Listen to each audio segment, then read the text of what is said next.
মালতী দি, তুমি এই বাড়ির জন্য কত কিছু না করো, সারাদিন কত কষ্ট করো।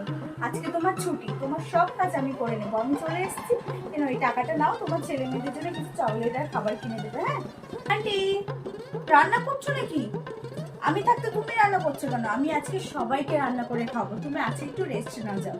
আরে চিন্তা করো না, আমি সবাইকে রান্না করে দিতে পারবো, আমার কোনো অসুবিধা নেই। আজকে তুমি তো রেস্ট করো, সারাদিন যা খাটাখাটি করো, আমি আজকে রান্নাটা করে নেবো। হ্যাঁ তুমি রেস্ট করো। আরে না না, আপনি তো আমার মায়েরই মতো, পা টিপবো তো কি হচ্ছে। বলছি মা, তুমি আর বাবু কি বন্ধু? হ্যাঁ, আমি আর রাহুল বেস্ট ফ্রেন্ড। ও, বলছি তুমি বৃষ্টিকে চেনো? বৃষ্টি? কই, এই নামে তো আমি কাউকে চিনি না। বৃষ্টি তো রাহুলের গার্লফ্রেন্ড, আমাদের বাড়িতে অনেকবার এনেছে। আমার তো মেয়েটাকে বেশ ভালো লেগেছে, আমি তো ঠিক করেছি ওর সাথেই আমার বাবুর বিয়ে দেব। পা সরান।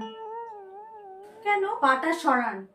আঙ্কেল শুনুন, আপনাকে আমি কোনো ডক্টরের কাছে নিয়ে যাব না। হ্যাঁ, আর দিদা, তোমার এই গ্রামের আজগুবি গল্প আমি শুনতে এখানে আসিনি। মালতী দি, টাকাগুলো ফেরত দাও, আমি এক্ষুনি এখান থেকে চলে যাব। গেলাম।